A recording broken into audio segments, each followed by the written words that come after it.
बोल सदगुरु माता सविंदर हरदेव जी महाराज की जय। शंभुनाथ तिवारी जी वो भी दीप जलाकर इसमें अपना योगदान देंगे। बोल सदगुरु माता सविंदर हरदेव जी महाराज की जय। वीरेंद्र बामणे जी भी इसमें अपना योगदान का हाथ बटाएंगे। बोल सदगुरु माता सविंदर हरदेव जी महाराज की जय। प्रवीण छाबड़ा जी और संजय चुग जी भी इस दीप को जलाकर अपना योगदान स्थापित करें। बोल सदगुरु माता सविंदर हरदेव जी महाराज की जय। दास अब रिक्वेस्ट करेगा Mahatma Kripa Sagar ji, journalism and mass communications, post graduate diploma in electronic media and film production, ये इनकी क्वालिटीज़ हैं, क्वालिफिकेशंस हैं। और ये भी हमारे प्रेस और मीडिया डिपार्टमेंट दिल्ली से जुड़े हुए हैं। ये भी हमारे बीच में आज पधारे हैं। इनके लिए भी दास चाहेगा तालियों से इनका स्वागत करें। उसके बाद शंभुनाथ तिवारी जी जो हमारी इस मुंबई महाराष्ट्र समागम कमेटी के चेयरमैन हैं, उन्होंने भी आज अपना कीमती समय निकालकर हमारे बीच में पधारे हैं। तालियों से इनका भी स्वागत करें। वीरेंद्र बामणे जी वो कन्वीनर हैं हमारी समागम कमेटी के, उनका भी स्वागत करें। और प्रवीण छाबड़ा जी जो हमारे मुंबई के प्रेस एंड पब्लिसिटी डिपार्टमेंट के मीडिया कोऑर्डिनेटर हैं, वो भी हमारे बीच में आज मौजूद हैं। तो इनके इस दीप प्रज्वलन के साथ और इन महानुभावों की उपस्थिति के साथ दास प्रेस कॉन्फ्रेंस का आगाज़ करता है। और सबसे पहले दास रिक्वेस्ट करता है कि महात्मा कृपा सागर जी इस प्रेस कॉन्फ्रेंस को एड्रेस करेंगे और फिर उसके बाद हम इस कार्यक्रम को आगे बढ़ाएंगे।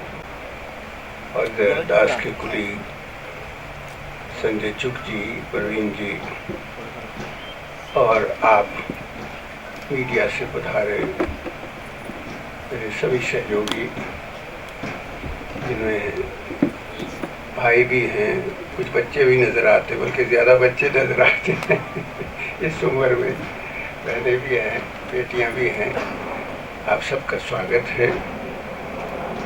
तो जैसा आपको ये बताया जा रहा है कि ये महाराष्ट्र का 50वां वार्षिक निरंकारी संत समागम है। यूँ तो हम इसे गोल्डन जुबली समागम कहते और बड़ी धूमधाम से मनाते। आपकी इस कलाकारों की नगरी में पता नहीं क्या क्या रंग आता उस समागम पर, लेकिन हमने बीच में एक बहुत बड़ा एक नुकसान उठाया कि 13 मई 2016 को बाबा हरदेव सिंह जी महाराज जो हमारे इस मिशन को, संत निरंकारी मिशन को पिछले 36 साल से मार्गदर्शन दे रहे थे, अचानक शरीर करके हमसे दूर हो गए, ओझल हो गए और शरीर छोड़ गए। और उसके बाद ये सतगुरु का स्वरूप हमें परम पूज्य माता सविंदर हरदेव जी महाराज में मिला। हमारे यहाँ धारणा है, विश्वास है, वो एक ही ज्योति है जो चलती आ रही है। बीच में शरीर बदलते हैं, लेकिन जैसे ही एक शरीर जाता है वो अपने निराकार सतगुरु को, उस शक्ति को जाने से पहले ही किसी न किसी दूसरे शरीर में ट्रांसफर कर देता है। तो हम समझते हैं कि 13 मई से ही माता जी हमारा इस मिशन का मार्गदर्शन कर रहे हैं और वो सतगुरु हैं हमारे लिए। तो ये जो समागम है ये उनकी छत्र छाया में सतगुरु के रूप में पहली बार हो रहा है। पिछली बार सिर्फ बाबा जी आए थे, माता जी नहीं आ पाए कि उनको स्वास्थ्य ठीक नहीं था, तो सबने उनको मिस किया। लेकिन इस बार तो हम सभी, आप भी उसमें शामिल हैं, बाबा हरदेव सिंह जी महाराज को मिस कर रहे हैं और हमेशा के लिए मिस कर रहे हैं। इसलिए इस समागम का की रूपरेखा ही कुछ दूसरी हो गई है। 13 मई के बाद पहला हमारा समागम होता है मुक्ति पर्व 15 अगस्त को, तो उसमें भी हमने बाबा जी को ही याद किया, राजमाता जी को याद किया, और भी जो हमारे संत महात्मा इस भक्ति भाव को आगे बढ़ाते, ज्ञान को का प्रचार करते करते सारा जीवन लगा गए, उनको याद किया। उसके बाद हमारा दिल्ली का समागम आया, तो उसमें माता जी ने वो भी समागम जो है सतगुरु बाबा हरदेव सिंह जी महाराज को ही समर्पित कर दिया, और उसको वो थीम दिया जो बाबा जी ने खुद सोचा था। कनाडा में 29 जून से लेकर टोरंटो में 3 जुलाई तक का एक दूसरा निरंकारी इंटरनेशनल समागम होने जा रहा था। उसके लिए बाबा जी ने थीम दिया था ह्यूमननेस, और जाहिर है कि वो जाहिर करना चाहते थे, प्रकट करना चाहते थे कि अगर हम इस निराकार प्रभु परमात्मा के साथ जुड़ जाते हैं तो जितने भी दैवी गुण हैं वो मानवीय गुणों के रूप में हमारे हिस्से में आ जाते हैं, और इसके बिना वो गुण भी हमारे अधूरे रह जाते हैं। कहीं ना कहीं हम भटकन में आ जाते हैं, हमारा मार्ग जो है कहीं ना कहीं टेढ़ा हो जाता है। लेकिन अगर प्रेम प्यार ने, उदारता ने, सहनशीलता ने और ये माफ़ कर देने की भावना ने अपने सही मार्ग पर चलना है और सही लाभ देना है, तो उसका बेस ये निराकार प्रभु परमात्मा का ज्ञान ही होना चाहिए। बाबा जी ने इससे पहले जो पहला निरंकारी इंटरनेशनल समागम हुआ बर्मिंघम में 2010 में, उसमें हार्मनी इन वननेस ये सब्जेक्ट दिया था। रूट उसका भी यही था कि ब्रह्म ज्ञान, हम एक ईश्वर को एक करके जान लें तो फिर हम सब एक हो सकते हैं। वो 2 दिन के होते रहे, और ये 23वें समागम से सन 1990 से लेकर आज तक ये समागम 3 दिन का चला आ रहा है। इस बार भी ये 3 दिन का है, क्योंकि भाग लेने वालों की संख्या बढ़ती रही, दूर दूर से भी लोग आते रहे, महात्मा आते रहे, भक्तजन आते रहे, तो इसलिए समागम स्थल भी बदलते रहे। तो इसमें सब दे रखा है, कभी हम सायन में गए, कभी घाटकोपर में गए, कभी बांद्रा में, तो कभी कहीं, और इस ग्राउंड में ये 4था समागम है।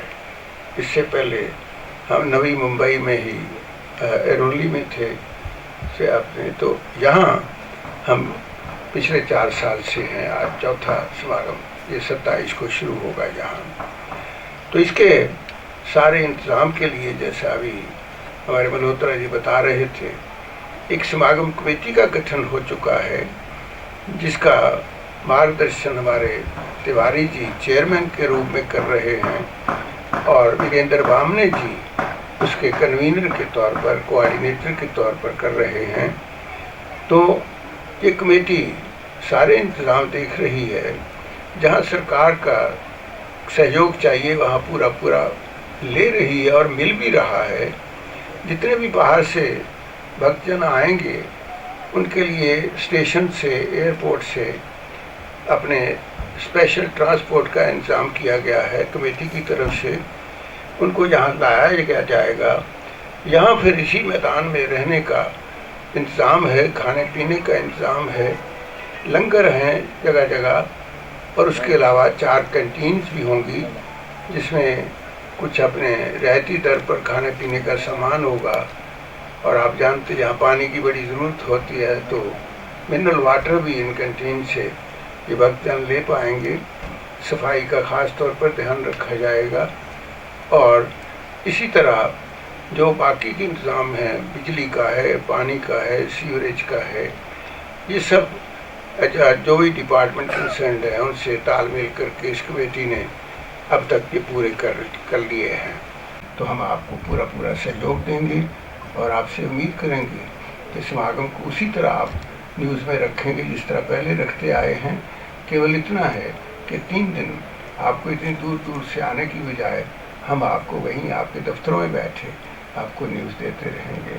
तो मैं अपने विचार, हमारे यहाँ जो हमारी निरंकारी संत निरंकारी चैरिटेबल फाउंडेशन है, उसके वॉलंटियर पढ़े लिखे बच्चे बेटियाँ बेटे उन डॉक्टर्स को असिस्ट करते हैं ताकि मरीज़ और डॉक्टर के बीच में वो तालमेल का काम करें, इंटरप्रेटर का काम करें।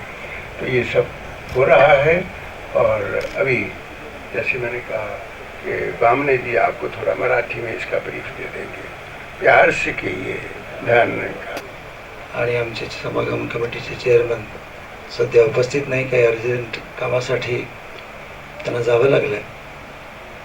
तसंच मुंबईचे मीडिया कोऑर्डिनेटर प्रवीण छावराजी आणि आपण सर्व पत्रकार बंधू आणि भगिनी, सर्वप्रथम मी संत निरंकारी मंडळातर्फे आपल्या सर्वांचं स्वागत करतो. आणि आत्ताच फक्त भाषेचाच फरक आहे. संत निरंकारी मंडळाची धुरा सांभाळलेली आहे त्या प्रथमच सद्गुरू रूपामध्ये या महाराष्ट्राच्या धर्तीवर मुंबई नगरीमध्ये येत आहेत.